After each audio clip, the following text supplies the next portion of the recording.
नमस्कार, आप देख रहे हैं जोहार झारखंड। मैं हूं रुचिका राज, आपके साथ बुलेटिन की शुरुआत इस वक्त की बड़ी खबर के साथ करेंगे। इस वक्त की बड़ी खबर राजधानी रांची से आ रही है, जहां आलम बाजार में आग का तांडव देखने को मिला।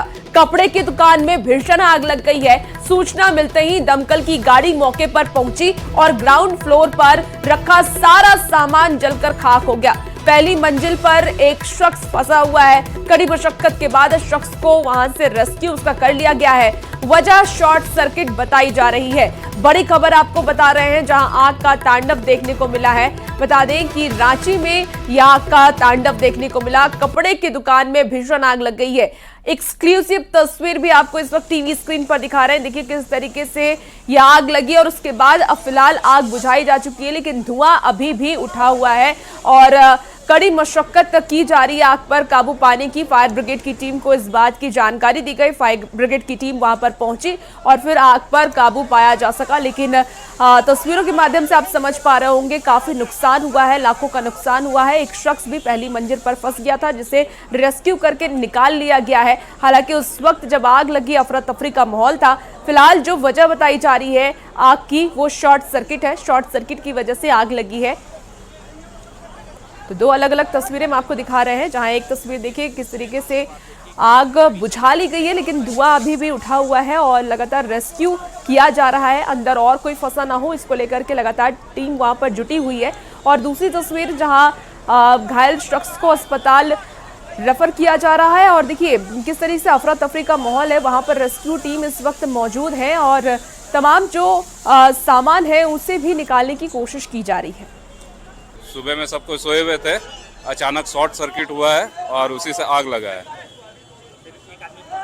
एक आदमी फंसे हुए रह गए। बाहर तकरीबन 7-8 कोई होंगे जो बाहर निकल गए थे। बाकी यहाँ पे ऑक्सीजन मास्क नहीं आया था सर। यहाँ पे आदमी फंसा हुआ था। हम लोग ऑक्सीजन मास्क मांगते मांगते थक गए। कोई ऑक्सीजन मास्क वाला नहीं आया। 2 घंटा से आदमी यहाँ फंसा हुआ था। हम लोग बोल बोल के थक गए। ना किसी के पास ऑक्सीजन मास्क रहता है, तो आज किसी को कोई इतना बड़ा हादसा नहीं होता। यहाँ पेट के पास और थोड़ा सीना के पास जला हुआ है। अभी बेहोश है, बता नहीं सकते।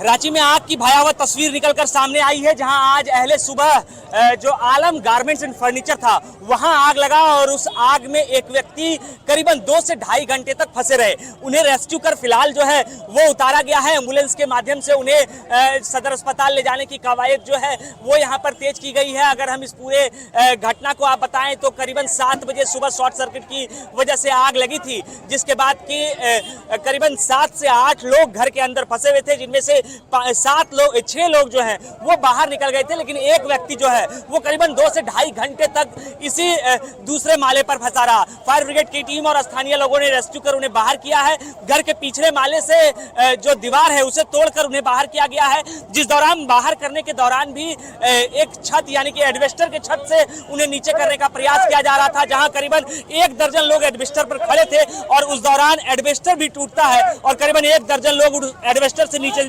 जो है वो गिरते हैं। हालांकि फिलहाल निकाल लिया गया है। मालिक था। आपका क्या नाम हुआ? कैसे हुआ था ये तमाम वो लोग हैं जिनका कहना है कि किस तरीके से ये पूरी घटना जो है वो आज सुबह हुई है। फिलहाल जो है रेस्क्यू कर उन्हें अस्पताल ले जाया गया है। अब देखना होगा कि उनकी स्थिति क्या है और किस तरीके से उनका इलाज चलता है। गौरव झा, न्यूज़ 18 रांची। और इसी वक्त आपको बड़ी खबर रामगढ़ से भी बताएं, जहां रजरप्पा थाना क्षेत्र के भुचुंगडी गांव के भैरवी नदी के किनारे बंद पड़े कोयला खदान में भी आग लगी है। और आपको बता दें कि आग पर अब तक काबू नहीं पाया गया है, जिससे ग्रामीणों में डर का माहौल है। ग्रामीणों ने एक बैठक बुलाई और आंदोलन की चेतावनी भी दी। दरअसल आग के कारण एक बड़ी आबादी प्रभावित हो रही है और आग धीरे धीरे अपना दायरा बढ़ा रही है। तो बड़ी खबर आपको इस वक्त रामगढ़ से बता रहे हैं, तस्वीरें भी दिखा रहे हैं। देखिए गांव वालों में दहशत का माहौल देखा जा रहा है। बताया जा रहा है कि रजरप्पा थाना क्षेत्र के भुचुंगडी गांव के भैरवी नदी के किनारे बंद पड़े कोयला खदान में यह आग लगी। आग पर फिलहाल काबू नहीं पाया जा सका है और वो तस्वीर भी आपको आग की दिखा रहे हैं इस वक्त टीवी स्क्रीन पर। देखिए जिस आग की वजह से ग्रामीणों में दहशत का माहौल है। ग्रामीणों ने एक बैठक बुलाई है और आंदोलन की चेतावनी भी दी। पानी डालते तो गल के गिरता है बस उसका उतरे काम। अगर यदि ये आग पर अविलंब प्रशासनिक द्वारा अगर काबू पाया गया तो इसका आने वाला दिन हमारे लिए बहुत विकराल रूप ले लेगा और इसके लिए हम लोग ये तैयारी कर लिए हैं कि उग्र आंदोलन करेंगे और पूरे सीसीएल का चक्का जाम कर देंगे। अगर जिस तरह करना होगा, बाल बच्चा जितने लेकर के पूरे परिवार के साथ हम लोग पूरे ये सीसीएल को हम बंद कर देंगे, क्योंकि वैसे भी मरना ऐसे भी मरना है। जब आग लग जाएगा, आग से मरिए रहे हैं तो ऐसे भी हम मरना चाहेंगे। आग लगी हुई है, उस संबंध में हम लोग ग्रामीणों के बीच बैठक किए कि आग को प्रशासनिक पदाधिकारियों के से बोलकर आग को बुझाया जाए, नहीं तो आने वाले दिन में गंभीर समस्या उत्पन्न होने जा रही है। गांव वाला का पुरजोर आंदोलन होगा, या तो जीएम ऑफिस के जीएम के पास जाना होगा, डीसी के पास जाना होगा, या फिर हमें मुख्यमंत्री के पास जाना होगा, कहीं भी जाना होगा। गांव का पुरजोर आंदोलन होगा जिसमें सभी महिला, युवा, बच्चे सभी का सहयोग रहेगा।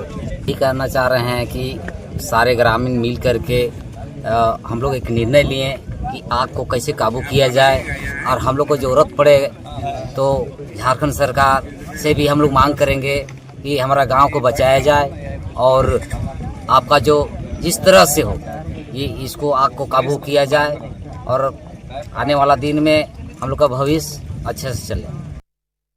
और इसी बीच बड़ी खबर आपको सरायकेला से बता रहे हैं, जहां नीमडी में दो समुदाय के बीच हिंसक झड़प हुई है। जमकर फायरिंग हुई, दुकानें भी फूंक दी गई हैं, पुलिस पर भी हमला किया गया और गाड़ियों की भी तोड़फोड़ की गई है। स्थिति नियंत्रण करने के लिए पुलिस ने लाठीचार्ज और हवाई फायरिंग भी की। जानकारी के मुताबिक झिमरी गांव में एक लड़की को दूसरे समुदाय के युवक लेकर भाग गया। परिजनों का यह आरोप है कि उसका अपहरण किया गया है। इसको असामाजिक तत्वों ने तुल दे दिया और हिंसक प्रदर्शन शुरू कर दिया।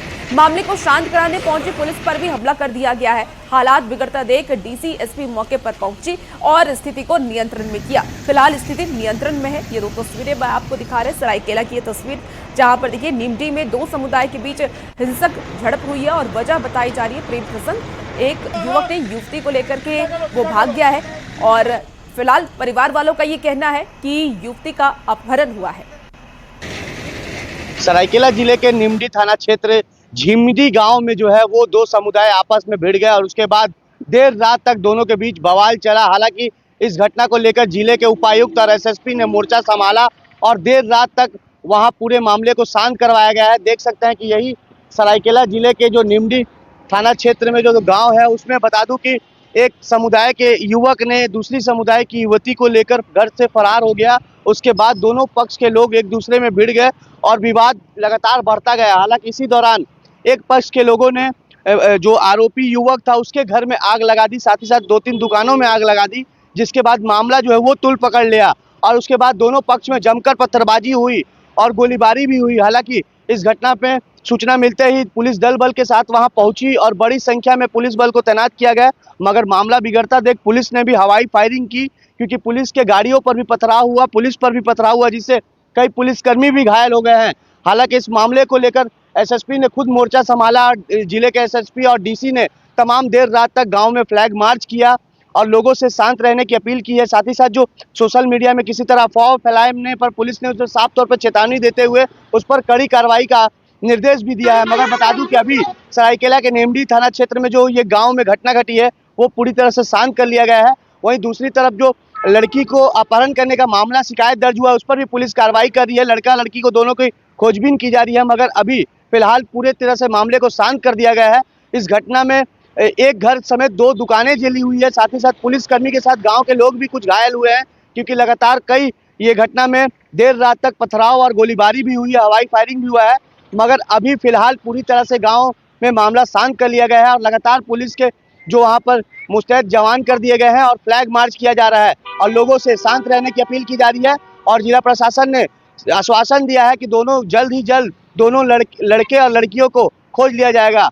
न्यूज़ 18 के लिए सरायकेला से आशीष तिवारी।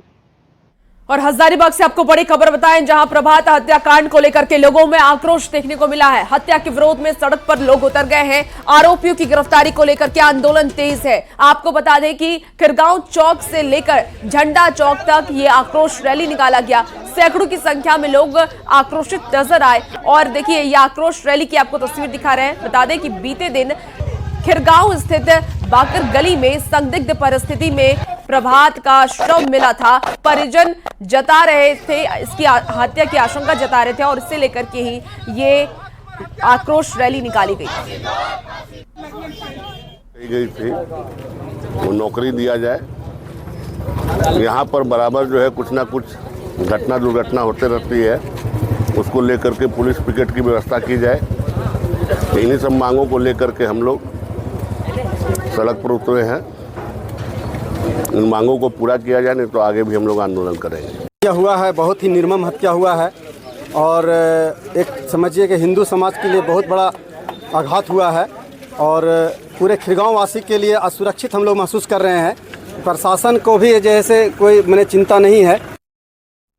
और प्रधानमंत्री नरेंद्र मोदी के मन की बात का कार्यक्रम का आज 121वां एपिसोड है। आज देश भर के लोग 11 बजे पीएम मोदी के विचारों को सुनेंगे। मन की बात कार्यक्रम के 121वें एपिसोड में झारखंड के जमशेदपुर में नमन परिवार को विशेष जगह दी गई है, जिसे देश के अलग अलग हिस्सों में लोग सुनेंगे। वहीं पहलगाम आतंकी हमले के बाद पहली बार पीएम मोदी मन की बात करेंगे। ऐसा ये माना जा रहा है कि जिस तरह से पाकिस्तान के खिलाफ एक से एक बड़े फैसले लिए जा रहे हैं, तो प्रधानमंत्री नरेंद्र मोदी मन की बात कार्यक्रम में पाकिस्तान को कड़ा संदेश दे सकते हैं। नरेंद्र मोदी आज 121वां एपिसोड मन की बात करेंगे और इस मन की बात में जमशेदपुर के पहली बार एक संस्था को जुड़ेंगे और उससे रूबरू होंगे। बता दूं कि जमशेदपुर शहर में जो संस्था है वो नमन एक संस्था, आप देख सकते हैं पूरी तरह से इसकी तैयारी की जा रही है। नमन एक संस्था है जिससे प्रधानमंत्री नरेंद्र मोदी आज अपने मन की बात में इससे जुड़ेंगे सीधे तौर पर। और लगातार ये जमशेदपुर शहर में नमन संस्था जो है शहीदों के प्रति, देश के प्रति, देशभक्ति के प्रति ये कार्यक्रम करता है। उसी के तहत आज ये कार्यक्रम होगा। देखिए इसकी तैयारी जो है वो युद्ध स्तर पर कर दी गई है। आज 11 बजे यहाँ सीधे तौर पर नमन संस्था के तमाम सदस्य मौजूद रहेंगे। साथ ही साथ जो कई शहीद परिवार जो रहेंगे, शहीद परिवार के लोग भी यहाँ मौजूद रहेंगे। और सीधे तौर पर जब प्रधानमंत्री नरेंद्र मोदी मन की बात करेंगे तो वहाँ पर यहाँ के जो संस्था के सदस्य हैं और जो शहीद परिवार के लोग हैं उनसे भी रूबरू होंगे। देखिए पूरी तरह से तैयारी कर दी गई है। मन की बात रविवार 27 अप्रैल आज सुबह 11 बजे से इसकी शुरुआत होगी। नमन परिवार के साथ प्रधानमंत्री नरेंद्र मोदी जो है वो रूबरू होंगे। उसी की तैयारी को लेकर देखिए पूरी तरह से यहाँ पर चेयर लगा दिए गए, साथ ही साथ एक बड़ी सी यहाँ पर स्क्रीन लगाया गया है। आप देख सकते हैं स्क्रीन जो है वो बड़ा सा स्क्रीन यहाँ पर लगा दिया गया है और सभी को इंतजार है जब, क्योंकि जमशेदपुर में पहली बार जो होगा जब किसी संस्था से प्रधानमंत्री नरेंद्र मोदी जुड़ेंगे। और लगातार पूरे जमशेदपुर शहर में नमन संस्था जो है वो शहीद परिवारों के साथ साथ जो देशभक्ति के तमाम कार्य जो है वो जमशेदपुर में करता रहता है और निःशुल्क जो है सेवा भी करता है। हालांकि इसी को लेकर आज प्रधानमंत्री नरेंद्र मोदी नमन संस्था के लोगों से भी बात करेंगे, साथ ही साथ जो जमशेदपुर में कुछ शहीद परिवार है उनसे भी रूबरू होंगे। और वहीं दूसरी तरफ इस कार्यक्रम के साथ साथ नमन संस्था जो है वो जम्मू कश्मीर में जो आतंकी हमला हुआ है और जो शहीद हुए उनको भी श्रद्धांजलि दी जाएगी, उसके प्रति भी एक कार्यक्रम का आयोजन यहाँ किया जाएगा। तो जमशेदपुर शहर के लोगों के लिए आज का दिन काफ़ी खास है, जहां एक तरफ प्रधानमंत्री नरेंद्र मोदी नमन संस्था के लोगों से बात करेंगे, रूबरू होंगे, तो वहीं दूसरी तरफ जो जम्मू कश्मीर में पहलगाम में जो आतंकी घटना हुई है उसके वहां के शहीद लोगों को यहां पर श्रद्धांजलि दी जाएगी। न्यूज़ 18 के लिए जमशेदपुर से आशीष कुमार तिवारी। जामताड़ा के महिजाम पहुंच करके डुमरी के विधायक जयराम महतो ने शहीद सीआईएसएफ जवान सुनील पासवान के परिजनों से मुलाकात की। इस मौके पर उनके साथ जिला अध्यक्ष मंतोष महतो भी मौजूद रहे। विधायक जयराम महतो ने शहीद जवान के परिवार को ढाढ़स बांधते हुए हर संभव मदद का भरोसा दिया।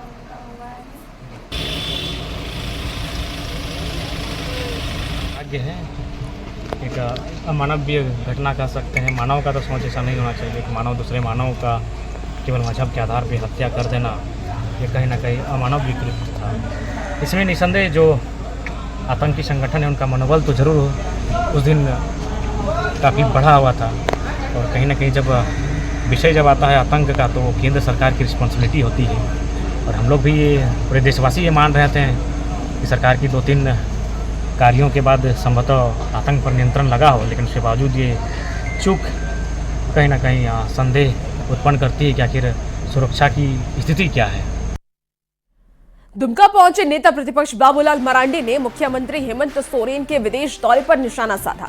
उन्होंने कहा कि वो इन्वेंटर लाने नहीं बल्कि 2 नंबर की कमाई के पैसे को शायद इन्वेस्ट करने गए हैं। आने वाले समय में जब जांच पूरी होगी तो पूरी सच्चाई सामने आ जाएगी।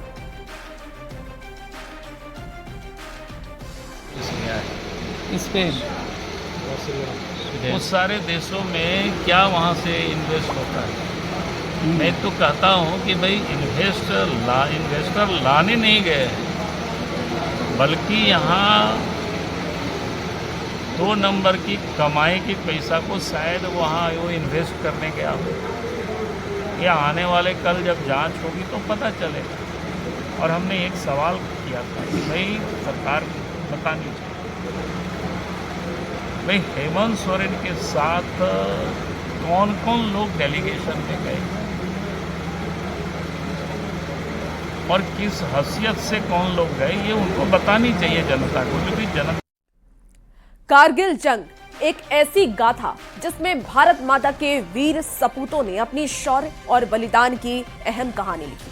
पाकिस्तान की कायराना साजिश को धूल चटाते हुए हमारे जवानों ने कारगिल की चोटियों पर तिरंगा लहराया और दिल्ली के बीएसएफ कैंप में उस गौरवमयी विजय को याद किया गया, जहां वीर जवानों को सम्मानित कर उनकी शहादत और साहस को सलाम किया गया।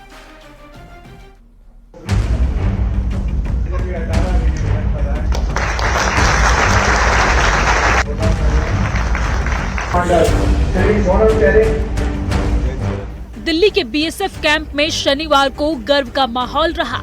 बीएसएफ कैंप में करगिल वॉर के भारत के उन शूरवीरों को याद किया गया जिन्होंने मातृभूमि की रक्षा के लिए अपने प्राणों की आहुति दी। मई से जुलाई 1999 तक चली कारगिल जंग एक ऐसा युद्ध था जहां पाकिस्तानी सेना और घुसपैठियों ने कारगिल की ऊंची चोटियों पर कब्जा जमाने की नापाक कोशिश की थी, लेकिन भारत के उन वीर जवानों ने अपनी रणनीति, साहस और बोफोर्स तोपों की गर्जना से दुश्मन को घुटने टेकने पर मजबूर कर दिया। ये तो पाकिस्तान तो लगभग 1 साल पहले से वो तैयारी कर रहा था। बाकी जो हाइट पे वो बैठे थे वो तो बाद में पता चला कि वो उन्होंने हाइट पकड़ रखा है, तो उसको फिर हमने उसका बिल्कुल मुंह तोड़ जवाब दिया। जो वहाँ से अब 1 राउंड मारे तो हम यहाँ से 100 राउंड फायर करते हैं, तो हम तो बराबर बाकी आपका ये जो आर्टिलरी है, आपका ये बोफोर्स है, फिर बराबर वहाँ पर कारगिल में आपका बोफोर्स में बहुत बड़ा रोल था वहाँ पर। उसी के चलते पाकिस्तान का काफी नुकसान हुआ। कारगिल की बर्फीली चोटियों पर लड़ी गई इस जंग में बीएसएफ के कमांडेंट सोनम शेरिंग और कमांडेंट सुरेंद्र सिंह जैसे वीरों ने अहम भूमिका निभाई। पाकिस्तानी फौजी कारगिल की ऊंची पहाड़ियों पर कब्जा जमा कर बैठ गए थे। जंग में शामिल रहे कमांडेंट सुरेंद्र सिंह ने इस जंग में अपने पैर की कुर्बानी दी। सुरेंद्र सिंह ने बताया कि जंग आसान नहीं था, जंग में बोफोर्स तोपों की अहम भूमिका रही। पार्टी को लेकर मैं लीड कर रहा था, तो उस टाइम जो है गलती से, क्योंकि पुरानी माइनें लगी हुई थी, वो बर्फ़ पड़ती थी, माइनें दाएं बाएं हो जाती थी बर्फ़ पिघलने के बाद, तो वो एग्जैक्टली वहाँ नहीं थी जहाँ पे वो लगाई गई थी, और मेरा पैर अचानक से एक माइन में आ गया और उसकी वजह से जो दुर्घटना हुई। और उसके बाद मैंने अपने जवानों को बताया कि भाई मुझे जो है यहाँ से एवैक्यूएट किया जाए, और जो है हम वहाँ से वापस आए, और उसके बाद जो है मैं लेह में गया और वहाँ पे मेरा ट्रीटमेंट हुआ। समारोह में BSF commandant Sonam Shering, BSF commandant Surendra Singh और बीएसएफ की 25वीं बटालियन के कमांडेंट संदीप खत्री जैसे वीरों को उनके योगदान के लिए विशेष सम्मान से नवाजा गया है। ये पल न केवल उनकी वीरता को सलाम करने का था, बल्कि आने वाली पीढ़ियों को प्रेरित करने का भी। किसी भी फोर्स में जो जवान नौकरी करते हैं या ऑफिसर करते हैं, जो भी होते हैं, उनका सबसे बड़ा धर्म देश होता है। देश सर्वधर्म है, देश सर्वोपरि है। ये तो बात की बात होती है कि ये सिपाही या फौजी बीएसएफ का है, सीआरपी का है या आर्मी का है, सबसे ऊंची चीज देश होती है, तो उसी से प्रेरणा मिलती है।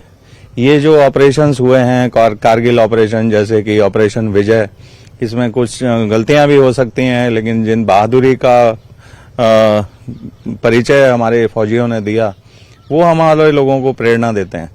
जो भी इंसिडेंट होती हैं, जो भी हमारे दुश्मन देश हैं, जो भी कुछ यहाँ पे हरकतें होती रहती हैं, फौज उनसे हर परिस्थिति में लड़ती रहती है। कारगिल की जंग में 527 भारतीय जवानों ने अपनी शहादत दी, लेकिन उनकी कुर्बानी ने देश को एक ऐसी विजय दिलाई जो इतिहास के पन्नों में स्वर्णिम अक्षरों में दर्ज है। ऑपरेशन विजय के तहत भारतीय सेना, बीएसएफ और अन्य बलों ने मिलकर टाइगर हिल, तुलोलिंग और द्रास जैसी महत्वपूर्ण चोटियों को दुश्मन के चंगुल से आजाद कराया। आज बीएसएफ के जवान न केवल सरहदों की रक्षा करते हैं, बल्कि देश के हर कोने में शांति और सुरक्षा का प्रतीक बने हुए हैं। न्यूज़ 18 के लिए दिल्ली से खुर्रम शहजाद की रिपोर्ट। और फिलहाल इस बुलेटिन में इतना ही। आप बने रहिए न्यूज़ 18 बिहार झारखंड के साथ।